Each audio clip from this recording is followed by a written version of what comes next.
It's not a really good place because it's where the road changes from one speed to another. So that's one of my questions is, what do you think about crosswalks? Do you mean bridges? No. You just mean a crosswalk? Yeah. Well, I didn't study at the Pine because that's outside my study area. I know where it is, however. And is there a signal there? No. I mean, clearly, I'm speaking generically because I didn't even go up there. But typically when you have a waterfront street like that, well, first of all, calming it in the manner I've suggested will make a big difference. Secondly, you need to have periodic crosswalks, probably signalized, and maybe one of those cases where a push button makes sense, just to get pedestrians across. Not every block, but certainly it's very normal and considered a best practice to have regular crossings to get to the natural feature which is on the other side. So when you say regular, can you give that Well, in urban areas, it's every block. In residential areas, it's tough to make the argument But they're not talking about signalized crossing. Right. You're talking about That's what like a pedestrian. See, one of the problems, particularly downtown in Flagler, is there are pedestrian crosswalks there, but nobody obeys them. Right. If you're trying to cross, cars will zoom right by you, and there's a sign that says pedestrian walking. There is a philosophy that you can reduce liability by having no crosswalk, because then if someone gets hit, it's not your fault. However, it is certainly safer. Okay, I'm not going to speak with certainty because I haven't seen the studies. It is my understanding that it is safer to have a crosswalk than no crosswalk, because at least cars are alerted to the presence of the pedestrian. But I think it's actually, I'm sure there are studies that look into that, and it's worth looking into. I was just in Fort Lauderdale, and what they had there was not a light in the middle of the road that would stop traffic, but a lighted crosswalk with flashing lights. Do you think that's a better way to do it? It is. It's expensive. You just need to decide where it's worth having them. Obviously, you're not going to pay for it everywhere. Thank you. Commissioner Robinson? Thank you very much, Madam Mayor. I'm sitting in here having deja vu when Ziskovich was talking about spending it downtown. My concern was what happened earlier.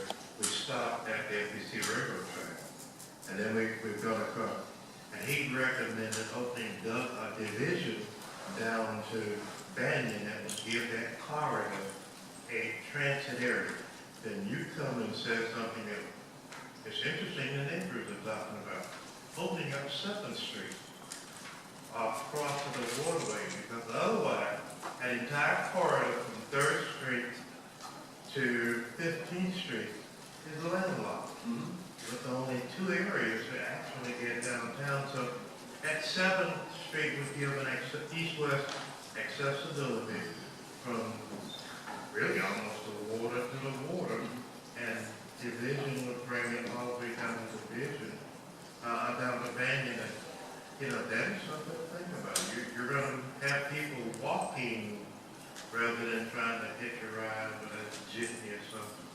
And thought about that. I'm very hopeful about that connection. And then I like the two-way division of this. That never made sense to me why they were one way. I'm sure they weren't original. Other questions? Go ahead, Commissioner.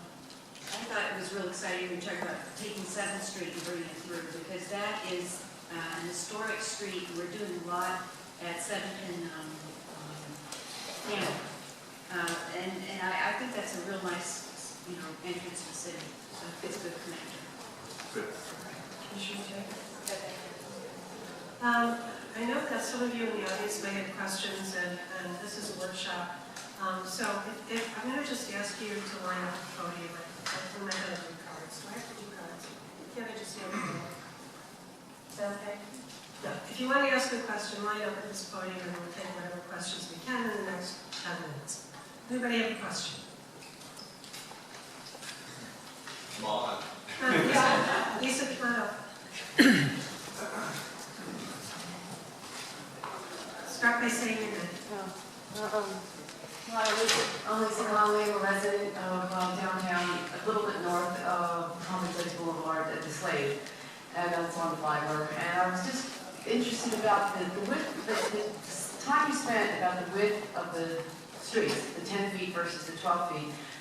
Could you give us an example of where that exists now, that we get a sense of scale of how wide that is?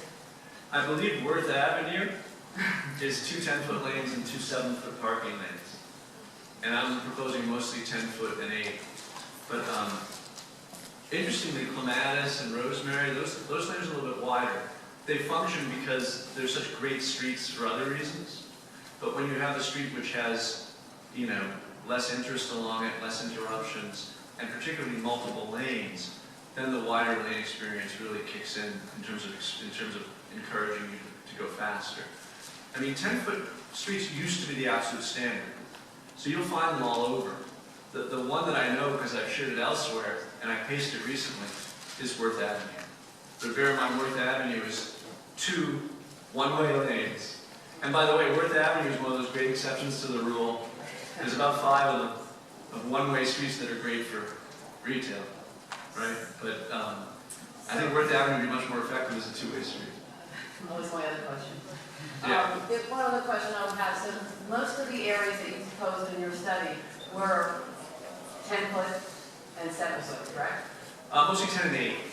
I recommended 7 on Rosemary for that one stretch, I think it's north of 3rd, where there's only room for a limited amount of parking. And cars are 6 feet wide. Parking spaces used to normally be 7 feet. The standard, again, they all escalate. You can take your eye off the standard for a minute, you turn back, it's gone up a foot. But most cars are 6 feet wide. 7 feet where there's no snow is a perfectly reasonable parking standard. But often if your street is wide, I'll go with 8 just because it uses up more pavement, so the travel lane can be narrow. Thank you. Thank you. Again, I think the data is so interesting that you showed where narrowing, doing the road diet, narrowing lanes does not affect the capacity in the areas that we measured. It's important that the principal reason for that, if you think about the traffic that you encounter on Okeechobee, it's because of the signals. Right? You're slowed down because you're waiting at signals, and you're waiting for the cars in front of you that are waiting at signals. You're not slowing down because of any friction from your side. And the lanes would have to be 8 feet or narrower for you to really be slowed by the friction of vehicles. Commissioner Karen? Thank you. I'm not sure if I have a question for you or the mayor, actually, so I'll ask and whoever can answer. So what I found, the whole thing is very fascinating, and I hope that you're going to give this back to us in a form with, Yes, report. things that need to get checked off the list, because it's easier that way. My specific question is the area around the perimeter road around the new train station.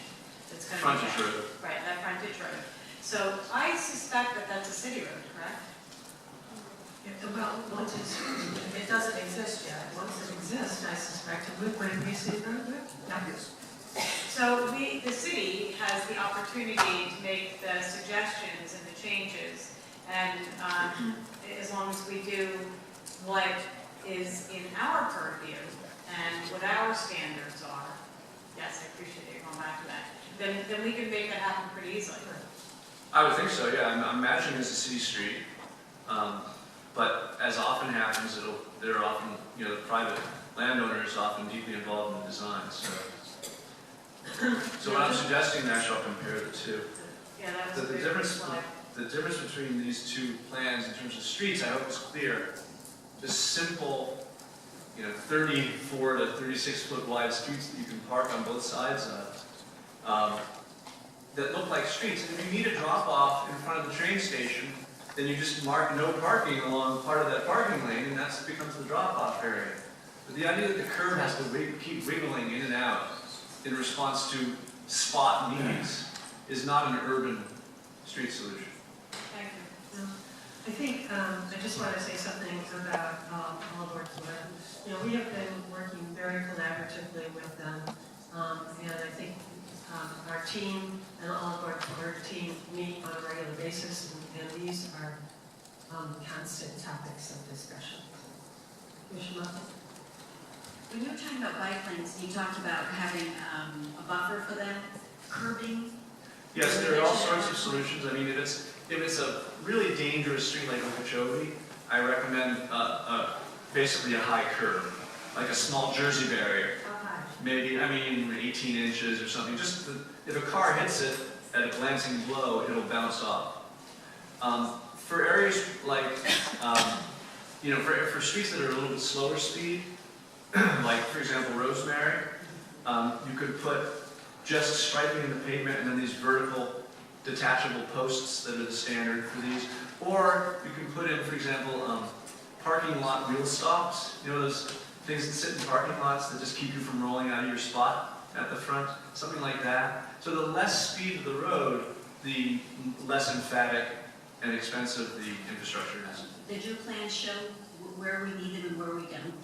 Yes, in the report I outline that. Thank you.